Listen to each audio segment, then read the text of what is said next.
Welcome to another video in Travel Small, Live Big's Campground Favorite series, and welcome to Codorniz Campground on Eastman Lake. Located mainly in Madera County, Eastman Lake is on the Chowchilla River in the Western Sierra Foothills. There is a small portion of the lake in Mariposa County. If this is your first time, or hey, even second time visiting our channel, please consider subscribing for more videos in this series. We decided to stop here as the ranger at New Melones Lake used to work here, and the Eastman Lake ranger remembered him. Eastman Lake is kind of out in the middle of nowhere. It is east of Highway 99, a bit southeast of Merced, and a bit northeast of Chowchilla, and pretty much south of Mariposa.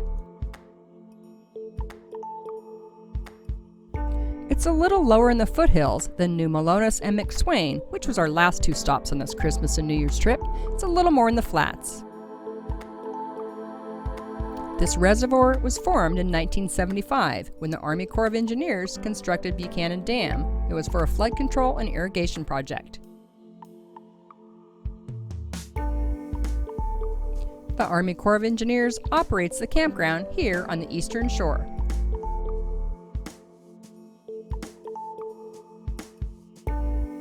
Eastman Lake has a surface area of 1,780 acres. Boating is permitted year-round. You may water ski, sail, or fish. There are launch ramps and courtesy docks available.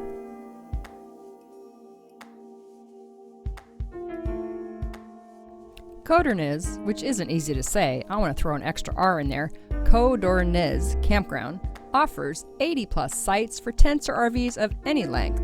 And on our visit, there were some huge ones, which I apparently have no video of. We were actually quite surprised to see how many of the sites were full. Well, it was mainly the hookup sites that were occupied. The majority of the dry sites were available.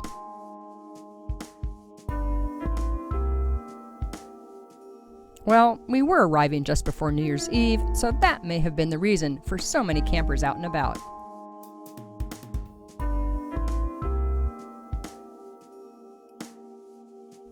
Rain was in the forecast, and we initially had plans to stay 2 nights, so we grabbed the last hookup site available, site number 2. It had electricity and water, and in December of 2019, we paid $30 a night.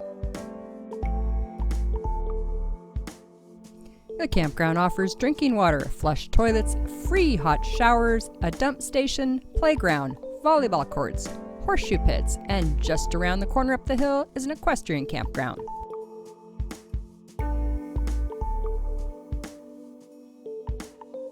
And next door is Wildcat Campground, which we may check out on our next visit.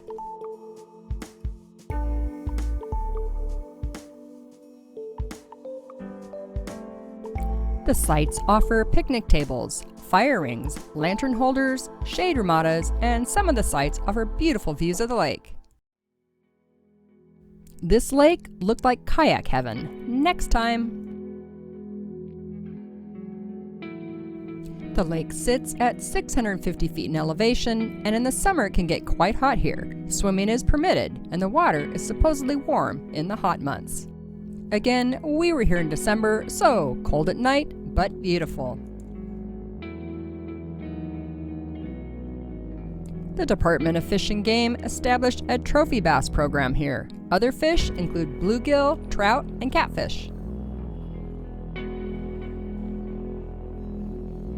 There are trails around the lake and can be used by hikers, mountain bikers, and equestrians. Bird watching is supposed to be amazing here, with over 160 species of birds, including a pair of nesting bald eagles. Reservations for the campground can be made online at recreation.gov, and during the holidays or busy weekends might be wise. And here's where we got the call that someone was up for adoption, and we were first on the list. Well, actually, we were second on the list, but the first family was a no-show. Lucky us, I think. Being that we needed to pick her up in Palmdale on New Year's Eve, we gave up our second night here and headed a little further south to another campground, which we will share soon. And we made a bit of an expensive stop at Petco on the way. The ranger here was super nice, the night sky beautiful, some of the sights down by the lake were very cool, and that free hot shower was perfection. We really enjoyed our stay here and would have loved to spend a second night, but hey, this face was calling. If you've enjoyed this video, give us a thumbs up, subscribe if you haven't already done so, and remember, like comments, questions, and campground suggestions. Thanks for watching.